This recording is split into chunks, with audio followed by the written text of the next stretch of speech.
Salut à tous et bienvenue pour ce nouvel épisode du podcast Failure Faculty numéro 4. Un des trucs importants dans le podcast, selon moi, c'est de passer outre la sensation de parler tout seul. Est-ce que tu t'es déjà parlé à toi-même ? Ne mens pas, c'est le cas.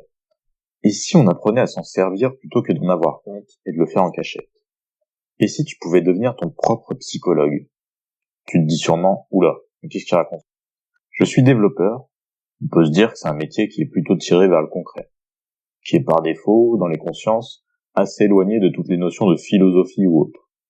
Et pourtant, dans mon domaine, on a ce qu'on appelle la méthode du canard en plastique, qui est assez connue et qui a fait ses preuves. Laisse-moi t'en dire un peu plus à ce propos. Ne t'est-il jamais arrivé d'interpeller quelqu'un pour répondre à une interrogation et, en commençant à expliquer ta problématique, t'interrompre et dire quelque chose comme « Non, en fait, laisse tomber, je suis bête, c'est bon ». Tu as en fait activé un petit pouvoir accessible à tous. Pour imager ça, imagine-toi maintenant au beau milieu d'un labyrinthe, un beau, fait de belles haies vertes comme dans les films. Tu ne sais pas du tout où aller, tu ne sais pas où se trouve la sortie, ni d'où tu viens. Maintenant, si je te dis que tu as accès à un drone qui va te permettre de prendre de l'altitude, d'avoir une vue d'ensemble. Et oui, les scénarios évoluent avec le temps et la technologie, que veux-tu ? Bref. Petit à petit, tu te retrouves avec la vision du dessus, comme quand tu résolvais un labyrinthe dans un magazine étant petit. Ton environnement se dévoile et tu sors du brouillard. Bon, où est-ce que je vais en venir avec ma petite histoire ? Quand tu as la tête dans le guidon dans un projet perso ou professionnel, que tu tombes sur un problème et que tu restes coincé un moment, la solution vient souvent facilement si tu prends le temps de prendre du recul sur le sujet.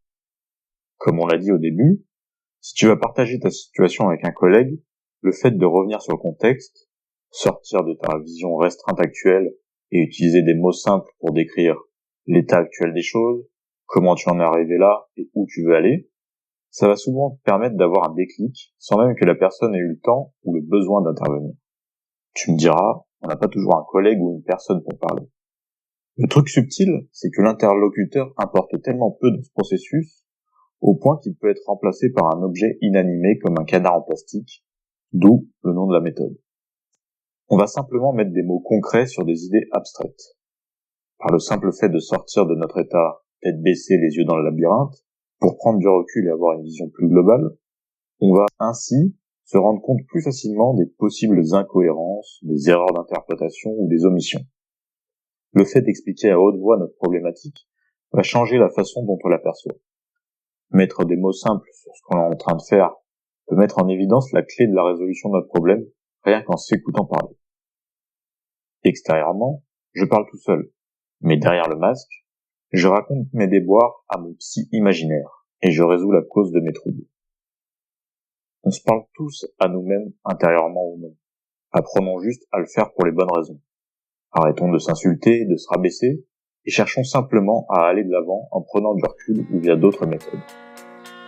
Et toi, joues-tu le rôle d'atout dans ta propre avancée personnelle ?